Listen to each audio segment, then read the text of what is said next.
Betting చేశాను కానీ దానివల్ల నష్టపోయాను కాబట్టి చచ్చిపోతున్నాను. ఇది ఈ మధ్యన కాలంలో సెల్ఫీలు వీడియోలు తీసేసి నడుపుకునేటటువంటి వాళ్ళ సమస్య ఎక్కువైపోయింది. పాయింట్ అల్లా ఒకటే, బెట్టింగ్ ఎవడేమంటున్నాడు. ఇప్పుడు తాజాగా ఇదంతా ఎందుకు చెప్పాల్సి వస్తుందంటే, తన సోదరుడు మరదలు ఐపీఎల్ బెట్టింగ్లు ఆన్లైన్ గేమ్స్ కోసం భారీగా అప్పులు చేయడం వల్ల వ్యక్తి ఆత్మహత్యకు పాల్పడ్డాడు. తన చావుకు తమ్ముడు అతని భార్య కారణమని పేర్కొంటూ ఆత్మహత్యకు ముందు సెల్ఫీ వీడియో రికార్డ్ చేశాడు. దీంతో పోలీసులు అరెస్ట్ చేస్తారన్న భయంతో అతని సోదరుడు మరదలు కూడా ఆత్మహత్య చేసుకున్నారు. కర్ణాటకలోని రమ్మనహಳ್ಳಿలో దొరికిన మృతుల్ని జెస్సీ ఆంటోనీ, అతని సోదరుడు జోబీ ఆంటోనీ, జోబీ భార్య షర్మిలగా గుర్తించారు.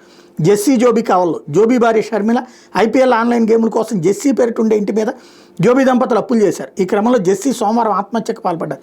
తన ఆత్మహత్యకు తమ్ముడు మరదలే కారణమని సెల్ఫీ వీడియోలో పేర్కొన్నారు. తన చెల్లెల్ని బిడ్డను హత్య చేయాలని వాళ్ళు ప్రేరేపించారని ఆవేదన వ్యక్తం చేశారు.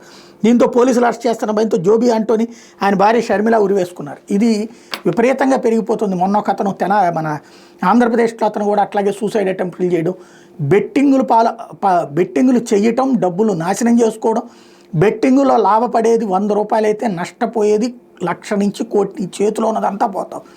ఒక్కరోజు గెలిస్తే 100 సార్లు ఓడిపోతాం. జూదం ఎప్పుడూ కూడా గెలిపించేది ఒక్కళ్ళనే, ఓడించేది 100 మందిని అనేది గుర్తుంచుకోకపోవడం అన్నటువంటిది ఇక్కడ ప్రమాదం.